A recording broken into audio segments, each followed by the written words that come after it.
tus tráilers, visita mi canal.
aquí tus trailers, visita mi canal.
aquí tus trailers, visita mi canal.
visita mi canal.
tus tráilers, visita mi canal.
Tus tráilers, visita mi canal.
aquí tus trailers, visita mi canal.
tus trailers, visita mi canal.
Most of the Eskimo people in the world live in the Arctic regions of North America. Altogether, there are only about 35,000 Eskimos. Here in the frozen north, the land is barren, and food is very scarce. Our villages are small and far apart. In this Arctic region, the summers are short and cool. Our winters last for nearly 6 months, and are very cold and stormy. My home is one of the snow-covered houses in a village called Point Hope. It is on the shore of the Arctic Ocean in northwestern Alaska. Our lighthouse helps us to find our way across the flat, snow-covered land. Even in the summer, only a few ships come to Point Hope. None at all come after the winter storms begin in November. Our people depend upon the cold waters of the Arctic Ocean for much of their living.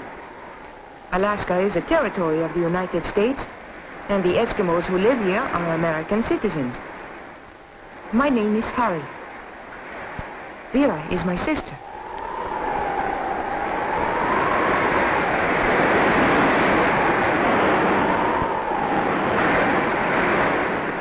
In the cold winter weather, the fish tossed up on the shore are quickly frozen.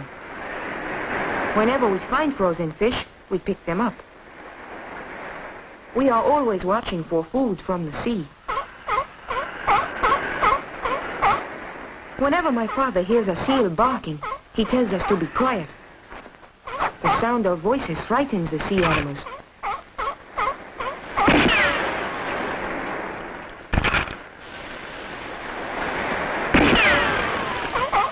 From seals, we obtain food and clothing. When father kills a sea animal, he throws out a hook on the end of a long line to haul the catch ashore.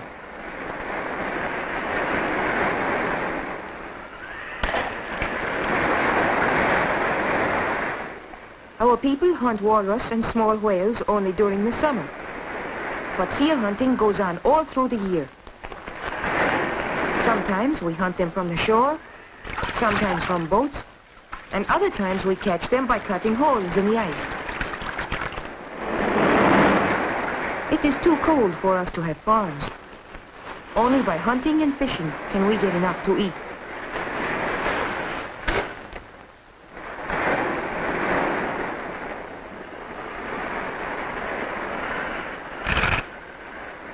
Even the seabirds are used for food.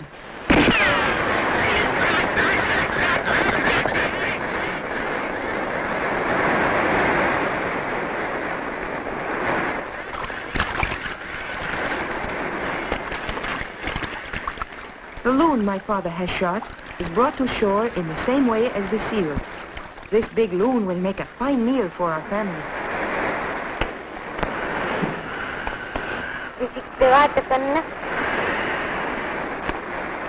If we Eskimos were not good hunters, we would all starve to death. Father uses a homemade harness to drag the seal home. Harnesses are made of skin or from cloth bought at the trading post. Father got his rifles and cartridges at the trading post too.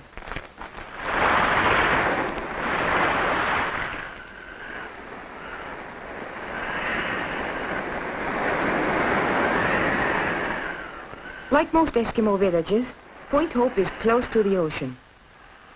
Although in summer we have many hours of daylight, from November until February, we will not see the sun at all. It is already so cold that our seal and loon have frozen during the short trip home. But no matter how cold it is out of doors, our home is always comfortable. For cooking, Mother uses an iron stove bought from the trading post. The stove heats the one room of our house. We use driftwood when we can find it, but most of our meals are cooked over a fire of seal fat. This is called blubber and makes a very hot fire. We eat lots of raw fish. When fish are frozen, we let them thaw so the skin will come off easily.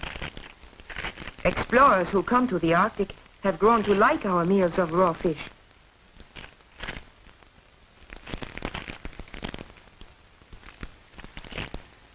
It is our custom to dip the fish in seal oil. The combination of fish and oil gives us some of the vitamins we need.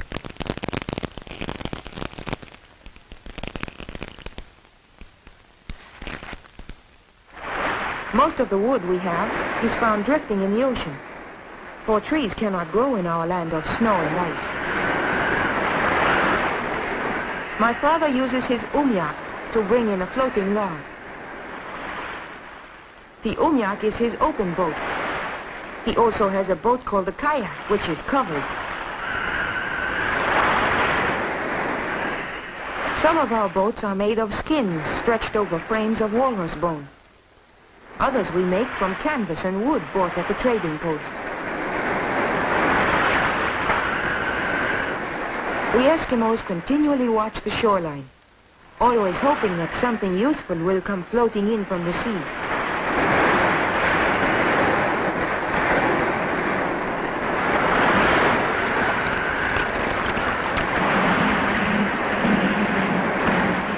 Driftwood from the ocean was used to help build our home. The walls are made of wood and stones, banked with earth and snow. During the long evenings, Father makes bracelets or other trinkets from the ivory of walrus tusks. It is easier for him to work when he holds the drill in his teeth.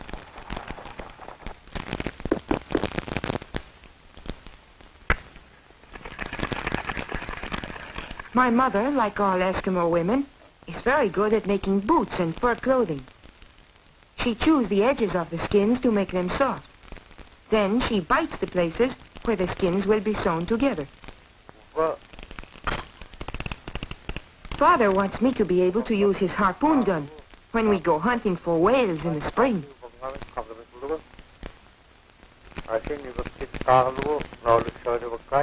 Mother is teaching my sister to sew.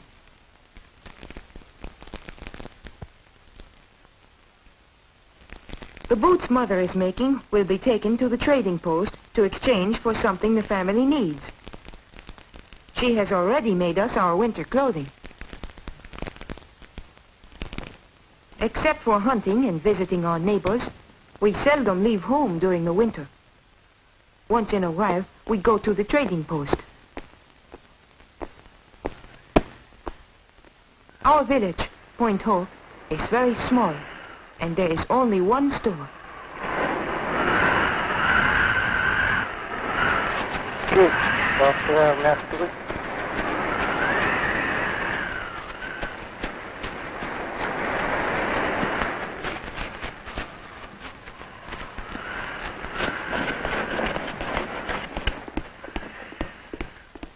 We have seen everything the storekeeper has on his shelves many times before, but we enjoy looking at them again.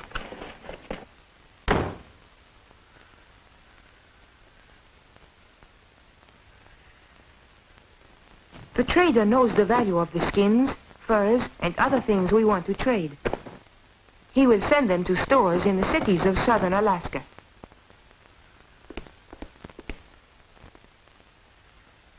I found these old-fashioned spears in an abandoned settlement. Perhaps some museum will want to buy them from the trader.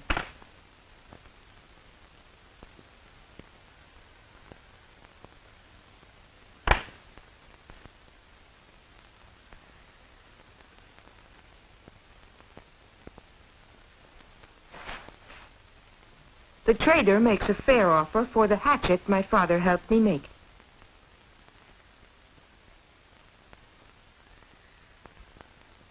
Many more things can be bought at the trading post than when my father was a boy. Ships and airplanes have brought us into closer contact with the rest of the world. We buy the things we cannot make ourselves. Trading is the only way in which we can get many of the supplies we need, for almost nothing grows in our cold land.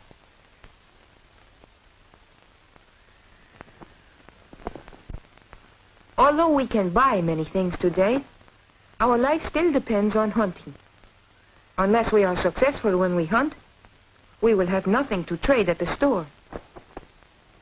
As winter nears, everyone waits for the ocean to freeze. When the salt water begins to turn to ice, it is soft and is carried by the tide and ocean currents. Later it will become solid and remain frozen. The best time for hunting seals is when they come up through the ice for air. Before the sea ice has frozen hard, Father learns that there is a herd of caribou in the neighborhood. We take the dog team because we need the sled to carry supplies and to bring back the caribou meat if we are lucky.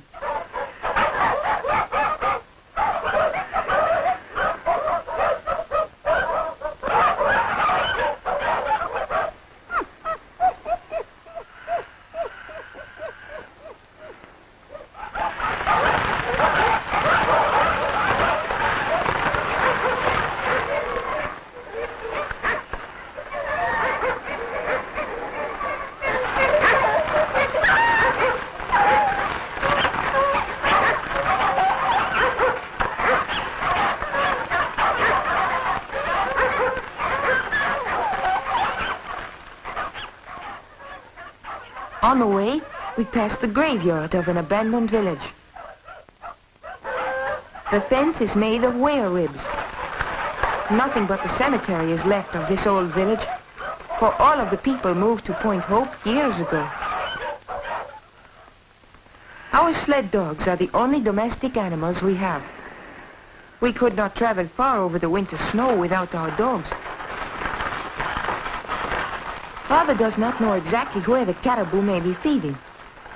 For all we know, they may have wandered miles from where they were first seen. All we can do is to keep moving and hope to find them.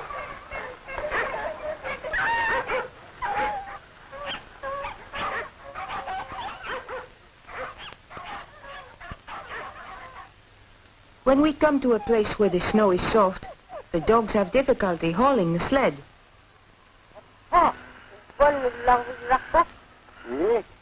If there is no way to get around the soft snow, we must stop and lighten the load. This is a good place to make camp.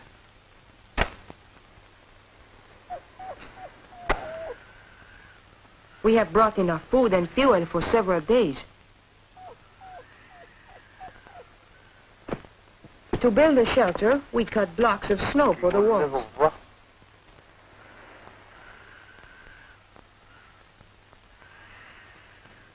Because we will be here only a day or two, we just place sticks of driftwood against the snow walls and use a piece of canvas for a roof. Canvas is very valuable here in the Arctic. It is a product from the outside world that we have been able to get only in recent years.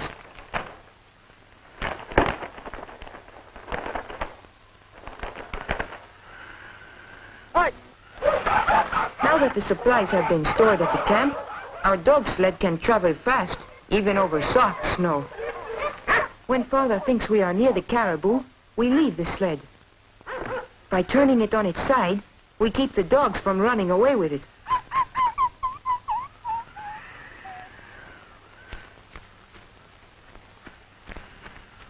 We try not to frighten the caribou.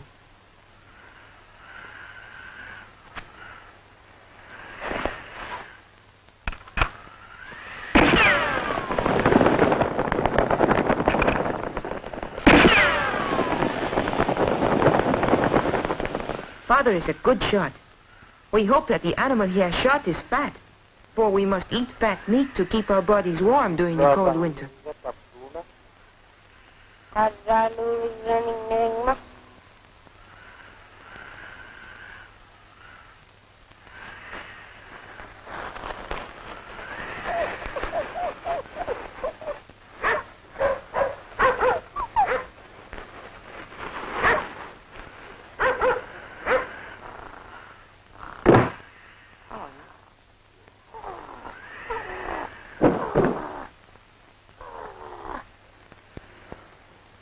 On our hunting trips, we seldom see other Eskimos, as there are very few people in our part of the world.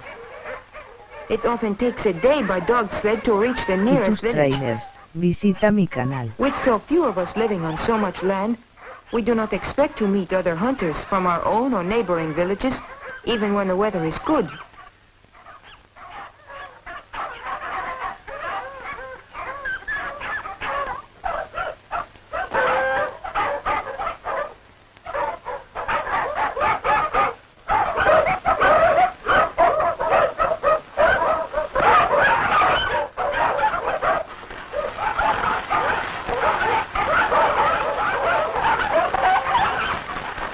Our camp is just as we left it.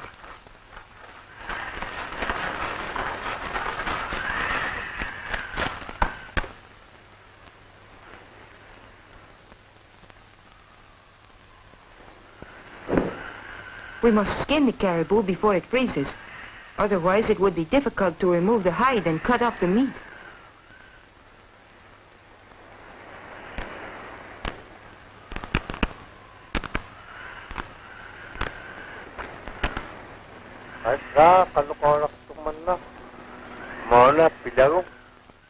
My father teaches me to care for the hides and the meat.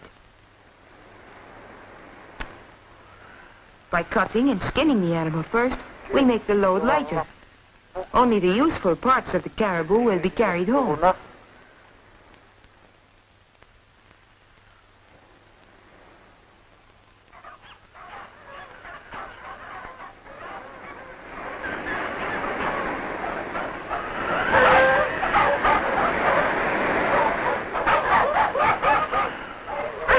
This is the way our village looks in midwinter.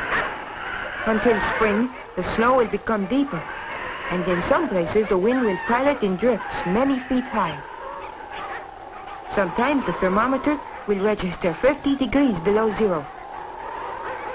For months on end, when the snow is deep, the only sound besides the wind will be the barking of our dogs.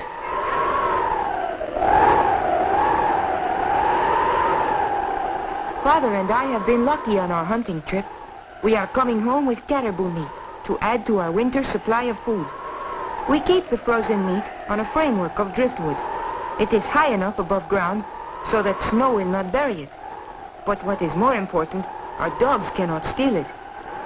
My puppy has made a nest deep in the snow to protect himself from the wind. Tus trailers, visita mi canal.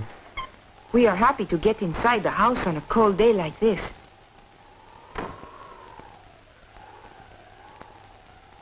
My mother is glad that we are back safely, and pleased that we shot a caribou.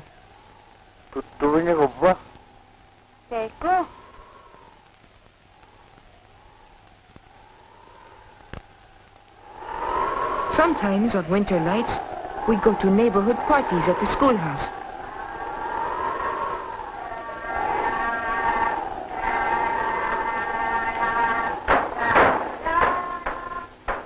The school has a gasoline engine, which makes enough electricity to light the building. Our musicians are very proud of their ability. The music is played on Eskimo instruments.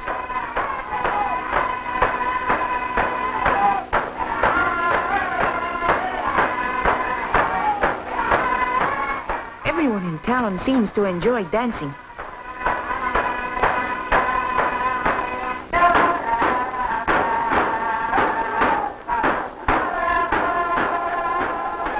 We think our Eskimo village is a pleasant place, even though it is in one of the loneliest parts of the world. In our food and clothes ourselves, everyone must work hard. We depend for help on our faithful dogs. It is because Eskimos hunt and fish and make use of everything which nature provides that we are able to live on the cold, barren shores of the Arctic Ocean.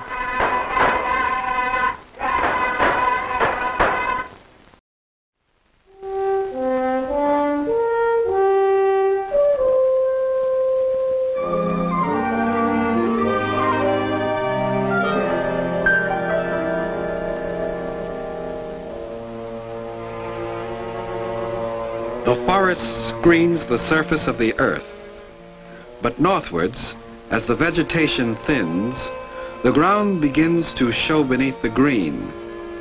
In latitudes where the earth lies bare, its history is exposed as well.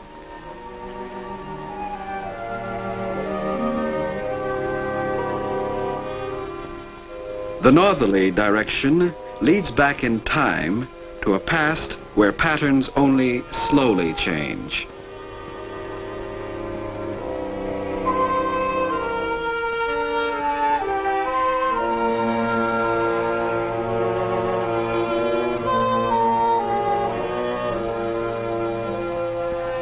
In those cold north waters is a ragged archipelago called the Queen Elizabeth Islands. Their scattered sizes make up a sixth of Canada's dominion.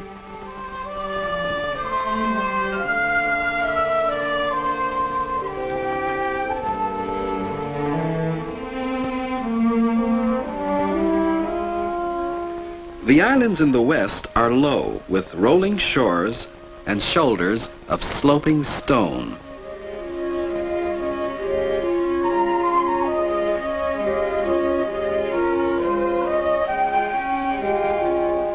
Towards the east, the islands are older. Mountains wrinkle the surface where the crust of earth has crumpled, and down their sides, rivers run and wear away the plains.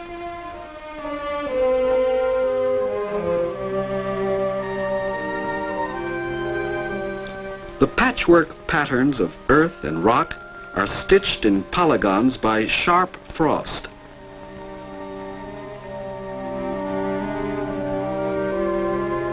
Beneath its quilted cover, the ground is waterproof, and for 1,000 feet and deeper is frozen hard. There is little rain, and the thin coat of yearly snow melts except in pockets between cold mountains. And there it stays, and year by year collects to form the ice cap between the peaks from which the glaciers flow.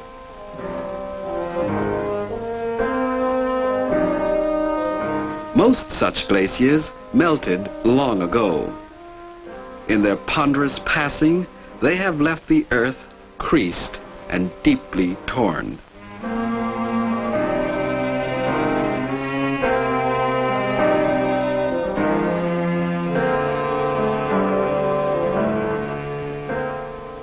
But there are places where glaciers are forming still, in the farthest north of the archipelago.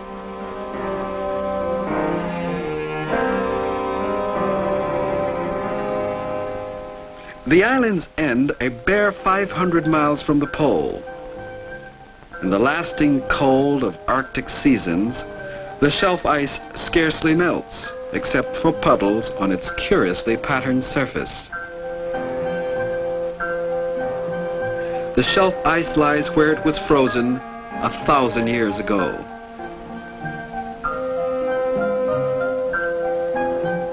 But the ice has been decreasing, and sheets have broken off to drift for years as floating islands in the polar sea. Towards the south, a summer breakup usually occurs. Then wind and ocean currents urge the floes on shore.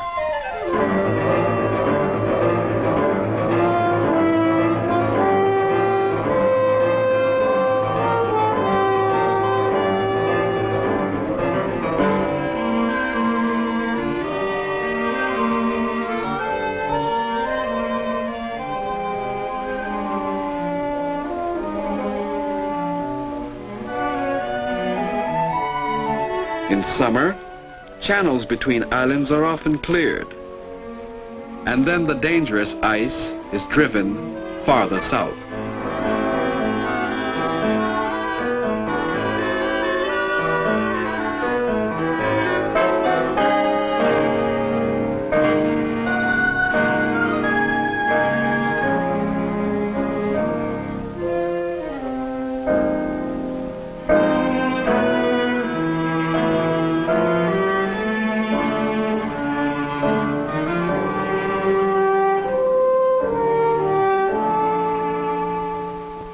Icebergs are huge sections floated off from the huger ice that is a glacier.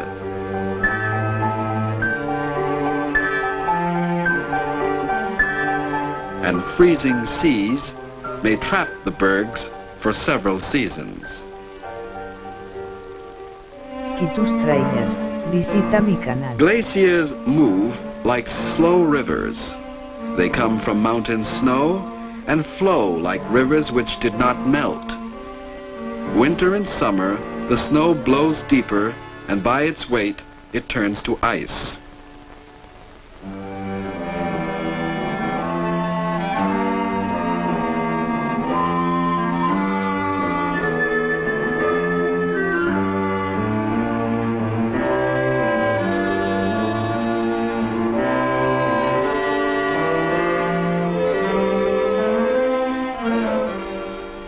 Glaciers move like slow rivers, and their weight is crushing.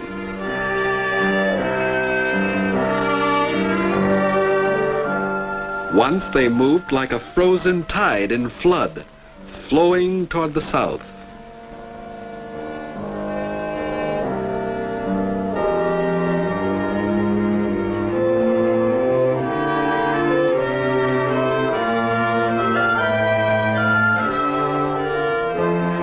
Three times in the past, this cold, deliberate wave advanced down upon the world.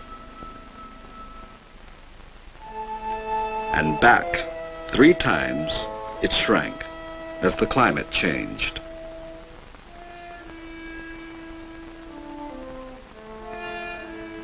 The Arctic is still cold, but now it's dry.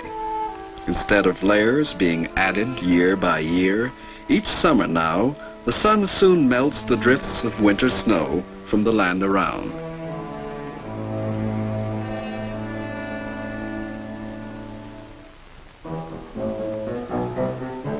The ground beneath stays frozen deep and can't absorb the melt.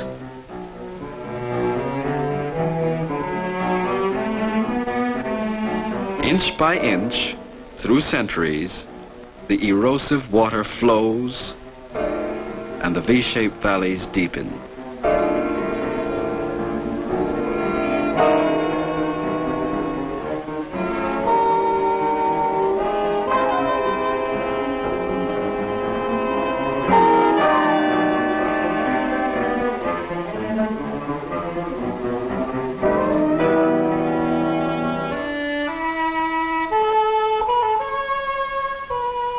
Every spring, almost a year's supply of moisture is released all at once. What's left is nearly desert. There are few plants which could hold the moisture in the ground. There are few rains to fill the rivers which could water plants. And so, the deepening scar spreads far across the land.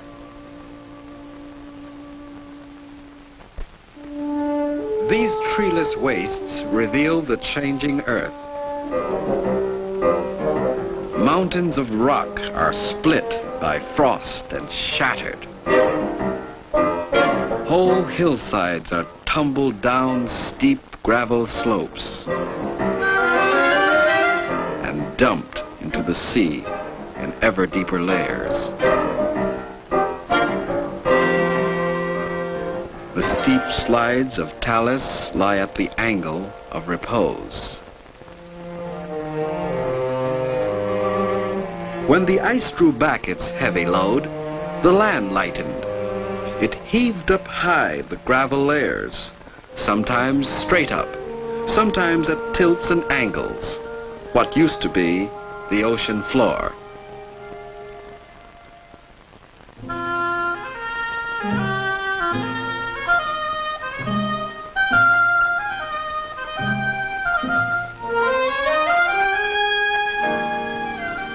Sometimes it squeezed out mineral deposits, whole mountains of gypsum, and ripped wide open veins of coal. But coal is formed from ancient forests, so once this land was warmer, and the sea around was warmer, for there are remains of shellfish which could have lived in temperate oceans only. But the ice came down, and all life died.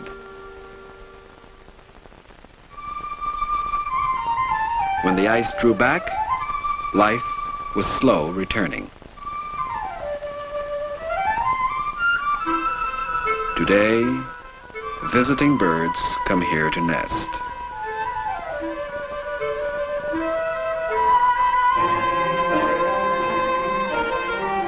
A few animals, like the muskox, left over from the Ice Age, survive the Arctic cold. The rest is empty, cold, and lifeless. Parts are still unreached, unknown.